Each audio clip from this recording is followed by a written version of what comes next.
Hello दोस्तों, आप सभी का the logical Indian YouTube channel में बहुत बहुत स्वागत है।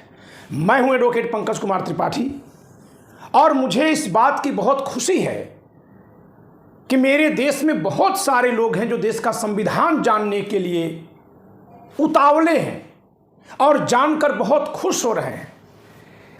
भारत का संविधान हमारे स्वतंत्रता संग्राम की उपलब्धि है। जो हमने आज़ादी की लड़ाई लड़ी उसका एक ये सार है, निचोड़ है। अगर हम कहें कि आज़ादी की जितनी भी लड़ाइयाँ लड़ी गईं वो यज्ञ थे तो ये यज्ञ का प्रसाद है। अगर वो सब पूजा थी तो ये उसका आशीष है, ईश्वर का वरदान है। इस नाते इसे जानना बहुत जरूरी है। भारत के संविधान के माध्यम से संविधान निर्माता हमारे आदर्श पूर्वज कैसा भारत बनाना चाहते थे, इसको जानने के दो रास्ते हैं। पहला कि पूरा संविधान पढ़िए, समझिए। 22 भागों और 395 अनुच्छेदों में फैले हुए संविधान को, जिसके साथ 12 अनुसूचियां भी जोड़ी गई हैं, आप पढ़िए। लेकिन दूसरा है कि आप इसकी प्रस्तावना पढ़ लीजिए। इससे एकदम साफ हो जाएगा कि इस संविधान के माध्यम से हमारे संविधान निर्माता कैसा भारत बनाना चाह रहे थे। इसी नाते एपिसोड 7 में आज का शीर्षक मैंने दिया है, संविधान की प्रस्तावना, कैसा हो अपना देश। अब ये देश हमको मिल गया था, पूरा अधिकार अपने पास था, हम कैसा देश बनाएं। आज इसकी बहुत ज़रूरत है समझने की। आज जब हमारे राजनीतिक दल, हमारे सत्ता में बैठे नेता जनता को आपस में लड़ाने की कोशिश कर रहे हैं, तब संविधान की ओर देखना, संविधान सभा की ओर देखना, संविधान के सार की ओर देखना, प्रस्तावना की ओर देखना बहुत जरूरी हो गया है।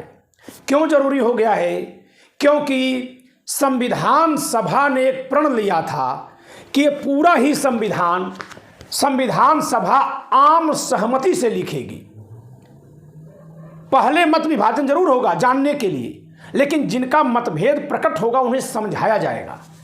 हमारे संविधान सभा में बैठे पूर्वज यदि आपसी सहमति से सबके लिए संविधान लिख सकते हैं, तो आज जो सत्ता में बैठे नेता हैं वो सबके लिए, सबको साथ में लेकर चलने की कामना और काम क्यों नहीं कर सकते हैं।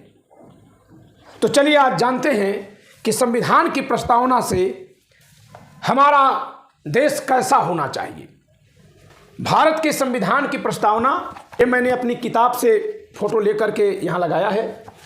संविधान की उद्देशिका, इसके बारे में पहले जान लीजिए। इन री बेरूबारी यूनियन 1960 के मामले में सुप्रीम कोर्ट ने कहा था कि उद्देशिका संविधान निर्माताओं के विचारों को जानने की कुंजी है। It is key to know the intention of constitution makers.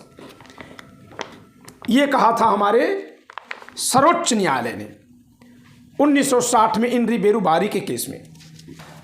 और जस्टिस सुब्बा राव जी ने गोलकनाथ बनाम पंजाब राज्य 1967 के केस में कहा था, सुप्रीम कोर्ट के सामने जो केस था, कि उद्देशिका किसी अधिनियम के मुख्य आदर्शों एवं आकांक्षाओं का उल्लेख करती है। Preamble contains the main ideals and aspirations of any act. एक शिक्षक के नाते मैं आपको बता दूं कि हम लोग जब कोई भी कानून पढ़ाते हैं तो सबसे पहले उसकी उद्देशिका बताते हैं, जिससे कि पूरी दृष्टि एक बार पड़ जाए, समग्र दृष्टि हो जाए। आइए चलते हैं, देखते हैं कि प्रस्तावना में क्या लिखा है। लेकिन सबसे पहले एक प्रश्न जिसका उत्तर मैं वीडियो के अंत में दूंगा। हमारे संविधान का नाम क्या है और कहाँ लिखा है? संविधान में कहाँ लिखा है? अंत में मैं इसका उत्तर दूंगा। चलिए, तो उद्देशिका में क्या क्या लिखा है? हम भारत के लोग भारत को एक संपूर्ण प्रभुत्व संपन्न, इसको आप लाइन लगाते जाइएगा, नंबर लगाते जाइएगा अपने दिमाग में, या पन्ना भी लेकर के लिखेंगे तो कोई बात नहीं। आप सोचिए कि ये वो सपने हैं जिसके लिए हम 200 साल तक संघर्ष किए थे, कुछ लोग 500-600 साल से संघर्ष कर रहे थे, और कुछ लोग हमारे भारत में हजारों साल से संघर्ष कर रहे हैं। जी हाँ, यहां तरह तरह की गुलामी है। मैं उच्च वर्ण में पैदा हूं, इस नाते कह दूं कि सिर्फ अंग्रेजों ने हमें गुलाम बनाया तो ये ठीक नहीं है। मैं पुरुष हूं, इस नाते कह दूं कि सिर्फ जमींदारों ने गुलाम बनाया, ये ठीक नहीं है। हमारे देश की महिलाएं तो सदियों से गुलाम रही हैं। हमारे देश का बहुत बड़ा वर्ग अछूत कह के तिरस्कृत किया गया था, वो तो सदियों से गुलाम है। मान्यताओं के आधार पर, सोच के आधार पर, संसाधनों के अभाव के कारण। इस नाते मैं ये नहीं मानता कि ये केवल आजादी की लड़ाई भर से लिखा गया संविधान है। ये हर तरह के अन्याय के खिलाफ जहां कहीं कोई इच्छा किसी के दिल दिमाग में पनपी थी, उस सबने जो तपस्या की होगी, जो ईश्वर से आराधना की होगी सदियों सदियों से, उन सबके उपलब्धि के रूप में भारत का संविधान आया है। हे भारत के लोगों, इसके महत्व को समझिए, इसको महसूस करिए, इसको पढ़िए। तो इस नाते आप वीडियो को पॉज कर लीजिए, कॉपी पेन निकाल लीजिए, इसको लिख लीजिएगा, और फिर मैं जहां जहां अंडरलाइन करूंगा उसको करते जाइएगा। फिर मैं समझाऊंगा कि भारत कैसा हो, संविधान निर्माता क्या चाहते थे। क्या वैसा भारत हम बना पाए हैं? नहीं बना पाए हैं तो क्यों नहीं बना पाए, इस पर अगले लेक्चर में चर्चा करेंगे। और अगर बना पाए हैं तो संविधान में कहां उससे संबंधित प्रावधान है जहां से वो बना है, इस पर थोड़ी सी चर्चा यहां कर देंगे। चलिए, हम भारत के लोग, ये प्रावधान हम भारत के लोग लिया गया है संयुक्त राष्ट्र संघ के चार्टर से। वहां लिखा है हम संयुक्त राष्ट्र संघ के लोग। अब आप कहेंगे नकल है। अरे नकल कैसे भाई? हम फला पुत्र फला अगर कहीं कोई लिखा है तो दूसरा नहीं लिखेगा क्या? तो ये नकल नहीं है। और संयुक्त राष्ट्र संघ भी हमारा है। भारत को अब यहीं से बात निकल के आएगी कि कैसा बनाना है।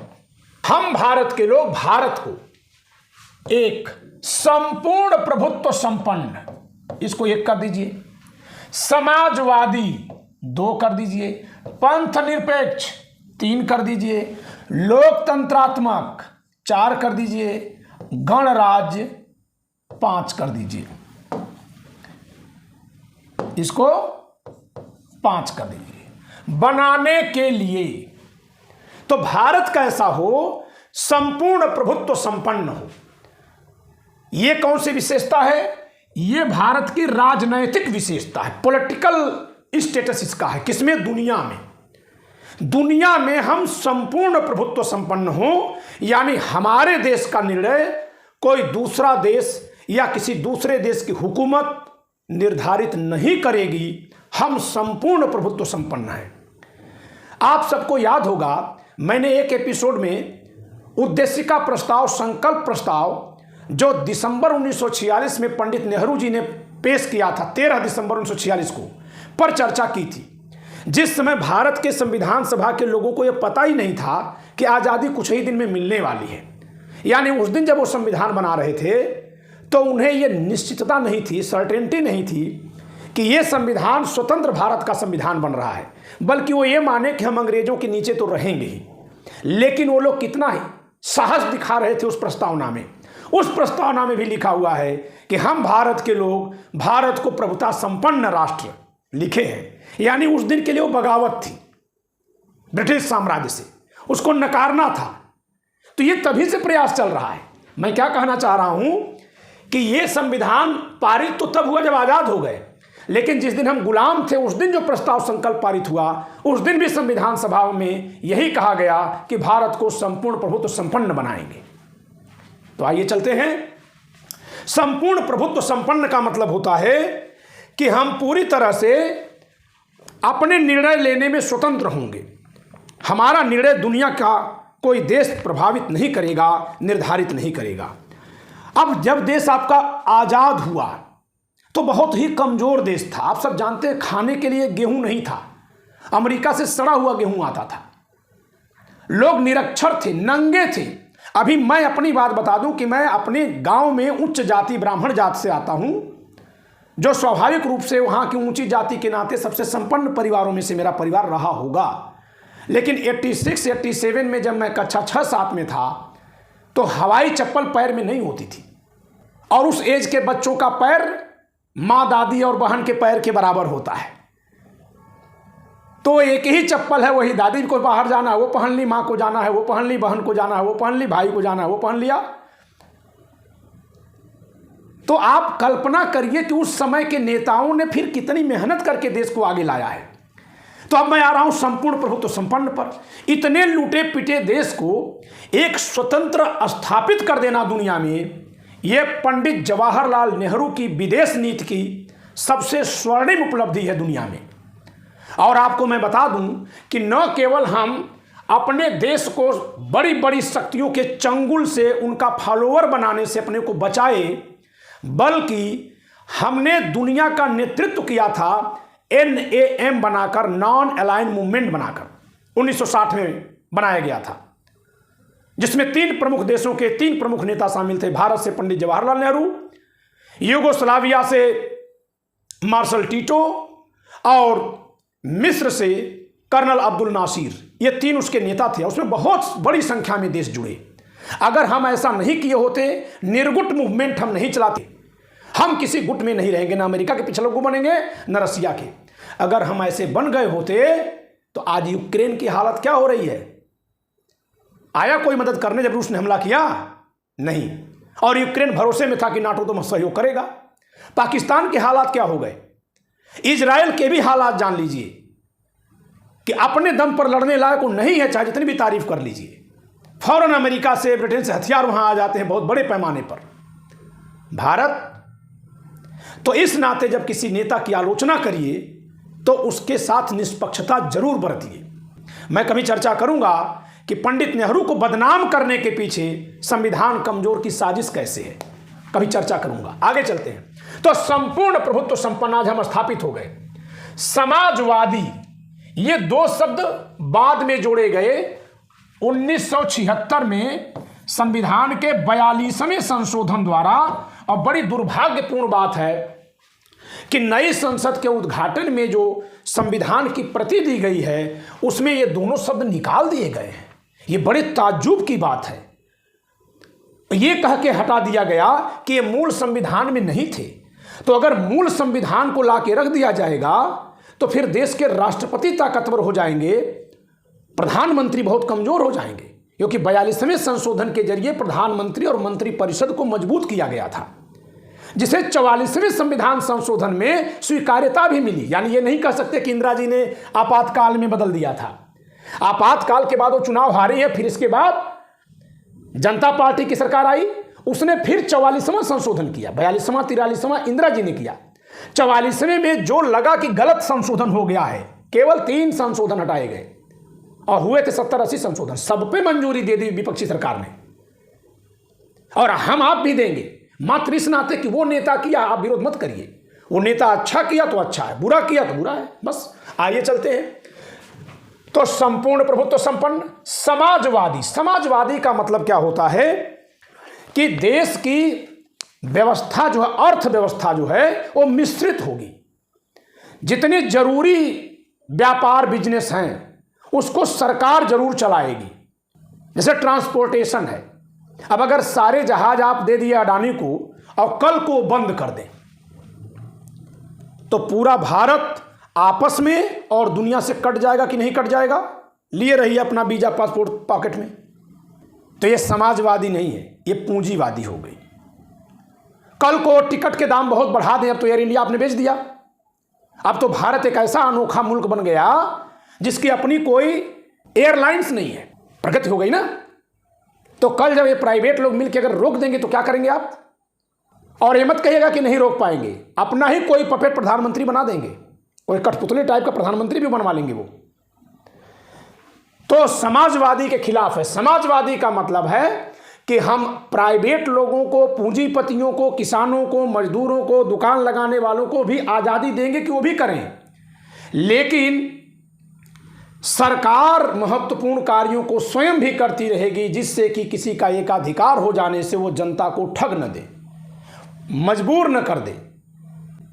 BSNL जब बंद हो जाएगा पूरी तरह से तो फिर जियो और रिलायंस और जितने भी और हैं आपस में अगर मिल करके टैरिफ बढ़ा देंगे तो आप किसके पास जाएंगे?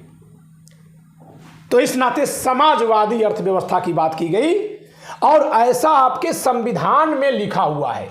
इसको अगर देखेंगे तो यह अनुच्छेद 39 में 38 में लिखा हुआ है। ये सब ऐसा नहीं है कि केवल यहां जोड़ दिया गया, इस नाते आपका एक क्यों जोड़ दिया गया। ये सब संविधान के अनुच्छेदों में मिलेगा।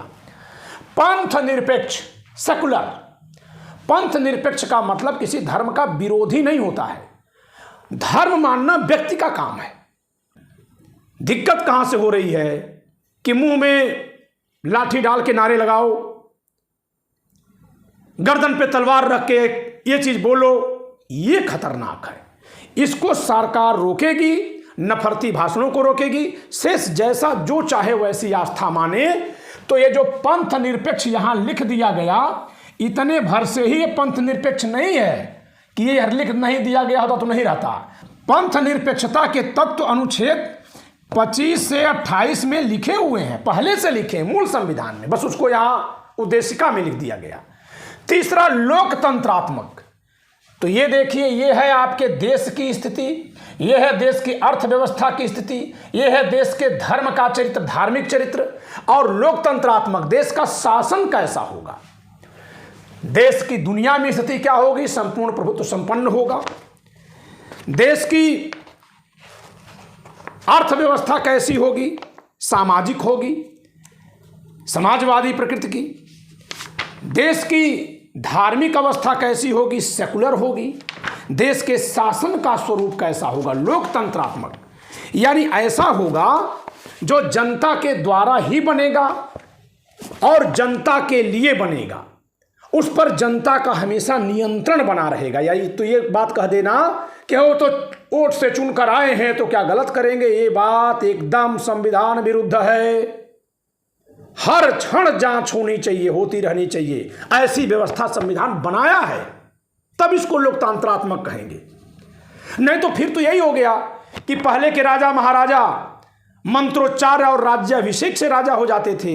आज के राजा महाराजा एक चुनाव की प्रक्रिया से बन जाएंगे और फिर राजा बन जाएंगे, अगर बाद में नहीं रोकने का कोई अधिकार रहेगा तो।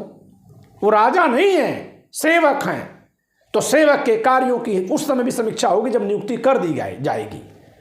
नियुक्ति कर देने से पहले हम देखते हैं कि सेवक होने लायक है कि नहीं है, और जब वो सेवा में आ जाता है तब भी तो जांच करते रहते हैं। तो ये लोकतंत्रात्मक।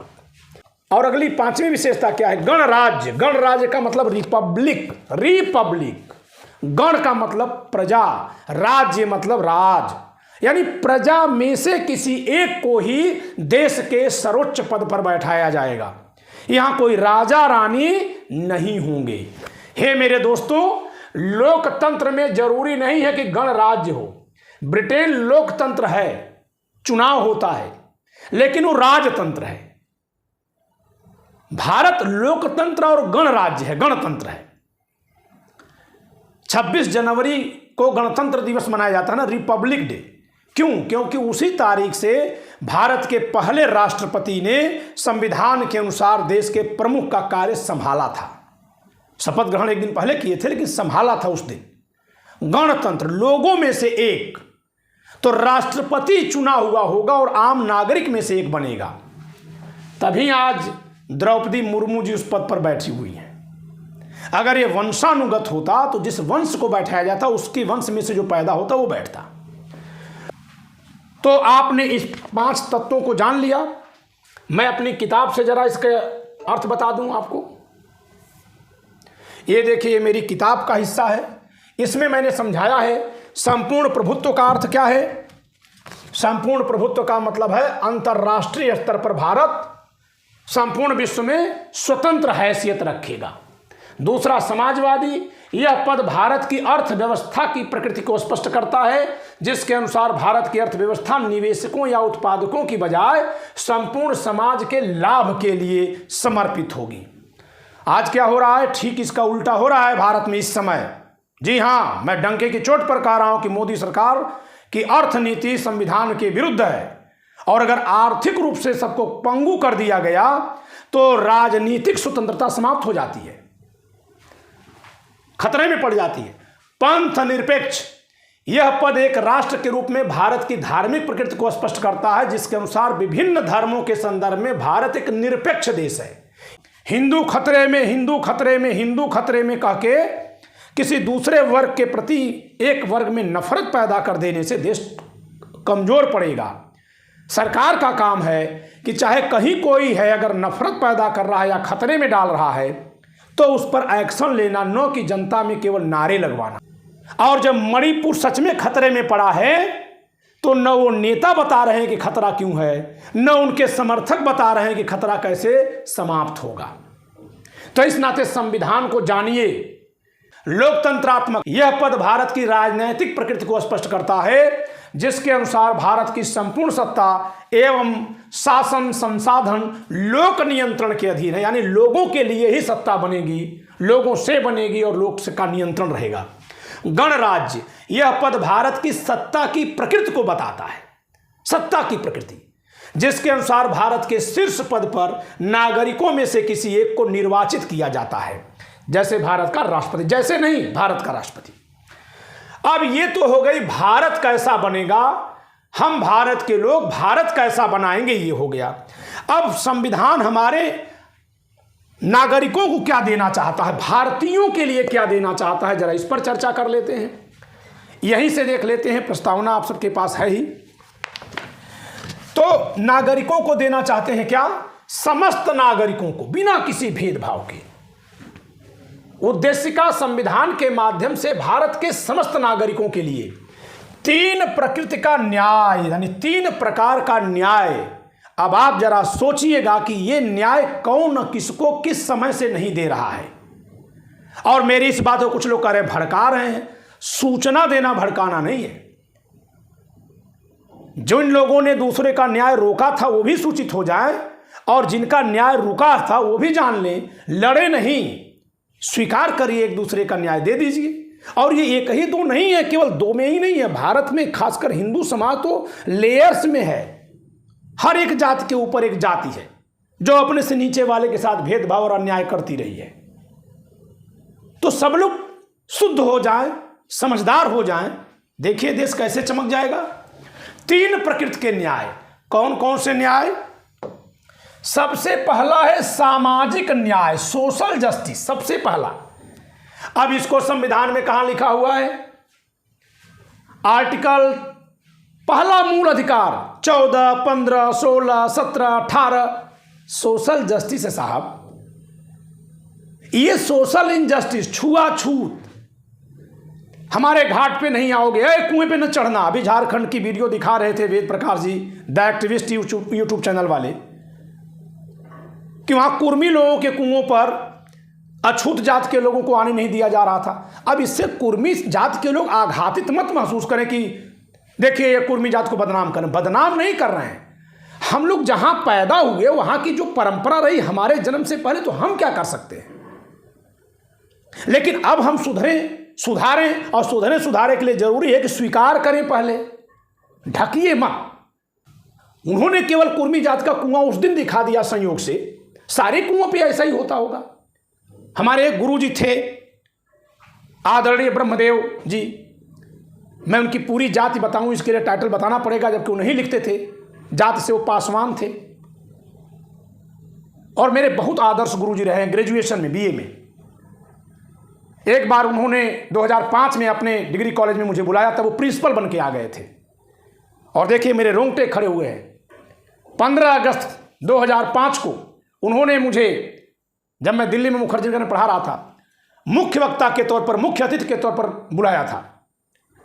और उन्होंने मुझे बुलाकर बोलने के लिए जब मंच दिया, केवल एक ही बात बोली थी कि आज आप लोग मेरे शिष्य को सुन लीजिए, बस मैं यही चाहता हूं। इससे बड़ा प्रसाद मेरे लिए, आशीर्वाद कुछ नहीं है। उन्होंने बताया था कि कैसे उनको कुआं पर जाने से रोका गया था। मैं बात कर रहा हूं 2005 के इस कार्यक्रम की, और मैं पढ़ा था 1993 से 96 ग्रेजुएशन में। और वो जो बता रहे थे उसी के पहले 91, 92, 93, 94 की घटना। तो जो सच्चाई है समाज की, इसको मानिए और दूर करिए। मैं नहीं कह रहा हूं कि पहले ही दिन जाके सबके बर्तन में आप मुंह लगा के खाना शुरू कर दीजिए। पहले स्वीकार तो करिए कि हाँ ये गलतियां होती रही हैं, संविधान निर्माताओं ने स्वीकार किया था, तभी देश इतना चमकदार हो गया और आगे बढ़ेगा। सामाजिक न्याय संविधान के अनुच्छेद 14 से 18 तक में लिखा हुआ है। आर्थिक न्याय 19 में लिखा हुआ है, 19(1)(6) बहुत महत्वपूर्ण है कि हर कोई व्यक्ति जाति, धर्म, लिंग के भेदभाव से ऊपर उठकर कोई भी कार्य व्यवसाय कर सकेगा। पहले आपकी वर्ण व्यवस्था में कार्य बटे थे, ये कार्य इसी जाति का व्यक्ति करेगा, दूसरा नहीं करेगा। आर्थिक न्याय, इसके अलावा आर्थिक न्याय में और क्या है? अनुच्छेद 38-39 बहुत महत्वपूर्ण है। राजनैतिक न्याय, हर व्यक्ति को बराबर का वोट होगा, हर कोई चुनाव में खड़ा हो सकेगा, हर कोई चुना जा सकेगा। राजनैतिक न्याय, ये सब संविधान में अनुच्छेदों में अंदर लिखे हुए हैं। तो 3 प्रकार के न्याय हैं, सोशल जस्टिस, इकोनॉमिकल जस्टिस और पॉलिटिकल जस्टिस। हे मेरे भाइयों, इसका क्रम अगर सही नहीं जानेंगे तो गलत हो जाएगा। दोस्तों, पहले सामाजिक न्याय, अब हमने उसको अछूत बना रखा है, वो इस मोहल्ले तक में आने की हिम्मत नहीं कर सकता। ऐसा नहीं है कि जिसको अछूत बनाया गया था वो सामान्य जीवन जी रहा था, ठीक है हमारा पानी नहीं पिएंगे तो क्या हुआ, हम अपना पानी को नहीं पिलाएंगे, ऐसा नहीं था। हेय थे, तिरस्कृत थे। सामाजिक न्याय जब था ही नहीं तो उसी वजह से आर्थिक न्याय भी नहीं था, क्योंकि हेय हो जाने से, तिरस्कृत हो जाने से बहुत सारा कार्य व्यापार करने का उनको अवसर ही नहीं था। वो कहीं चाय की दुकान नहीं खोल सकते थे, वो कुछ बना के घर में खाने पीने की चीज नहीं बेच सकते थे। तो सामाजिक न्याय न होने से आर्थिक अन्याय होगा, और जब ये दोनों नहीं रहेगा तो राजनैतिक आवाज उसकी उठेगी ही नहीं, जो इन दोनों से हीन होगा। इस नाते सबसे पहले सामाजिक न्याय, आर्थिक न्याय, तब राजनैतिक न्याय स्वतः आएगा। सामाजिक न्याय हुआ सामाजिक सुधार आंदोलनों से, आर्थिक न्याय हुआ तमाम तरह की आर्थिक स्कीम से, तमाम तरह की स्कीम चलाई गई हैं आजादी के बाद की सरकारों के द्वारा, और तब इससे जागृति जो आई उससे राजनीतिक न्याय हुआ। अब राजनीतिक न्याय से ये दोनों न्याय हो रहे हैं इस समय, अगर इस समय की बात करें तो। चलिए, तो 3 प्रकार का न्याय, 5 विषयों की स्वतंत्रता, 5 तरह का फ्रीडम है। विचार करने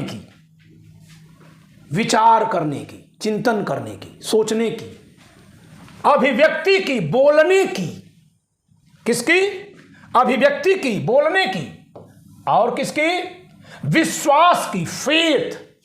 हम गौतम बुद्ध में यकीन करें, कि राम जी में यकीन करें, कि गुरु नानक जी में यकीन करें, कि कबीर दास में यकीन करें, कि रसखान जी में यकीन, किसमें हम यकीन करें? अल्लाह में करें, गॉड में करें, ये हमारे ऊपर छोड़ दो।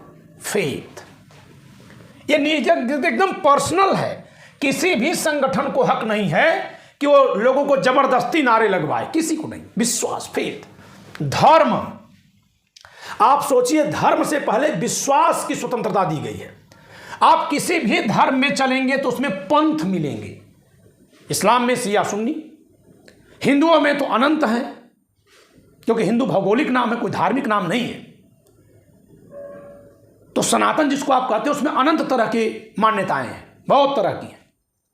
भाई कुछ परिवारों में बलि होती है, कुछ परिवारों में पशु वध एकदम वर्जित है, वही धर्म है, जबकि दोनों हिंदू हैं। तो विश्वास किसमें रखेंगे? धर्म की और उपासना की, पूजा पद्धति क्या होगी, स्वतंत्रता है। लेकिन इसका मतलब ये नहीं कि कोई व्यक्ति पाखंड फैलाकर दूसरों की कम शिक्षा का गलत लाभ उठाए और फिर ये कह दे इन लोगों का विश्वास है तो आप क्यों मना कर रहे हैं। हम उन लोगों को जागरूक कर रहे हैं, मना नहीं कर रहे हैं, क्योंकि विश्वास किसमें किया जाना चाहिए, किसमें नहीं किया जाना चाहिए, इसके लिए ज्ञान का होना जरूरी है। तो हम केवल ज्ञान बढ़ा रहे हैं, उसके बाद वो जहां चाहे वहां रहें। तो 5 विषय की स्वतंत्रता, 3 प्रकृति का न्याय, 5 की स्वतंत्रता, 2 प्रकार की समता। सोचिए, प्रतिष्ठा की और समान अवसर की। प्रतिष्ठा की, सबको बराबर मानिए। यूरोप क्यों आगे है और अपना देश क्यों पीछे है? अपने देश में आज आप मंत्री बन गए, आज आप IAS बन गए, कितनी भी ऊपर की जात के हों या नीचे से नीचे की जात की, एकदम कड़वी सच्चाई बता रहा हूं कि ऊपर की जाति वाला तो मान लीजिए उन पे तो तोहमत लगी हुई है, जबकि ऐसा नहीं है। उनमें भी बहुत से बहुत अच्छे लोग हैं, तभी ये देश यहां तक आया है। नीचे की जाति की हम बात कर लेते हैं, बीच की जातियों की बात कर लेते हैं। मंत्री बन गए, अधिकारी बन गए, अब ड्राइवर साथ में नहीं बैठ पाएगा। तो ये क्या है? यूरोप में जाइए, मैंने एक पुस्तक पढ़ी थी राधा शरण सहाय की। वो बर्लिन में हिंदी साहित्य के प्रोफेसर थे और उन्होंने वहां का दृश्य लिखा कि वहां उस विश्वविद्यालय में, जर्मनी में, पश्चिमी जर्मनी उस समय था, वो बात 1967 की, 1967 की, कि यूनिवर्सिटी के जो वाइस चांसलर हैं और उनकी कार का जो ड्राइवर है, वो ड्राइवर जो है उस वाइस चांसलर की बेटी से मोहब्बत करता है, फिर शादी करता है, और वहां इस पर कोई तमाशा, कोई शोरगुल होता ही नहीं है, क्योंकि वो उसकी फ्रीडम है, वो उसका फ्रीडम है। यहां कैद करने लगेंगे कि नहीं? अब आप कहेंगे ये तो न जाने क्या कह देना चाह रहे हैं। मैं ये कहना चाह रहा हूं कि वहां इस बात से कोई चीज तय ही नहीं होती कि ड्राइवर है, किसी कार्य को हे नहीं मानते हैं। हाँ, सुख सुविधा उपलब्धियां ऊपर नीचे होंगी, तो इसका क्या फर्क पड़ता है कि आप देखते होंगे गए कोई मजदूर से काम कराए, मजदूरी दे नहीं रहे हैं, क्यों? क्योंकि उसका सामाजिक स्तर डाउन समझ रहे हैं। सामाजिक स्तर डाउन मत मानिए भाई, प्रतिष्ठा बराबर मानिए। वो आपके यहाँ आ गया है दीवार पेंट करने, तो उसको उसकी प्रतिष्ठा कैसे आप डाउन मान रहे हैं? बराबर मानिए। रिश्ता जोड़िए न जोड़िए वो एक अलग बात हो गई, लेकिन बराबर पर मानिए उसको, कितने भर के लिए कि वो आप क्या काम कर रहा है, उसका काम वो है, वो कर रहा है। आप मंत्री मिनिस्टर होंगे तो ठीक अपने लिए होंगे। दरअसल यहां जब पदों का दुरुपयोग होता है ना, इसी नाते प्रतिष्ठा ऊपर नीचे हो जाती है। मंत्री जी को प्रतिष्ठा इसलिए देनी पड़ जाएगी क्योंकि वो मंत्री जी हैं, तुम्हारी जिंदगी बिगाड़ देंगे। कानून जिंदगी बिगाड़ने का तो हक देता ही नहीं, और अगर बनाने का देता तो तुम्हारा दायित्व है। जिस दिन ये समझ में आ जाएगा तब टोल प्लाजा पे सब लोग या तो टोल देकर निकलेंगे या सब बिना दिए निकलेंगे। जो बाहुबली और बड़े बड़े नेता हैं 400 गाड़ियों का काफिला फ्री में नहीं निकालेंगे। सबके लिए कानून तब एक जैसा अमल में आने लगेगा।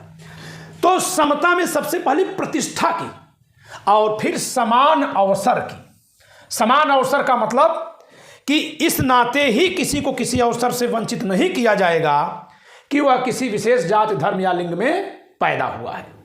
तो समान प्रतिष्ठा ये आपके अनुच्छेद 14 में मिलेगा। समान अवसर अनुच्छेद 15 और 16 में मिलेगा। इस पर इसके खिलाफ वाली कुप्रथाओं को रोकने का उपाय अनुच्छेद 17 में मिलेगा। तो जो उद्देशिका में लिखा हुआ है वो सब अनुच्छेदों में भी अंदर लिखा हुआ है। अब आगे अंतिम खंड है, बंधुता बढ़ाने का आह्वान करती है उद्देशिका। प्रत्येक व्यक्ति की गरिमा एवं राष्ट्र की एकता और अखंडता, यह अखंडता शब्द भी सन 76 में जोड़ा गया।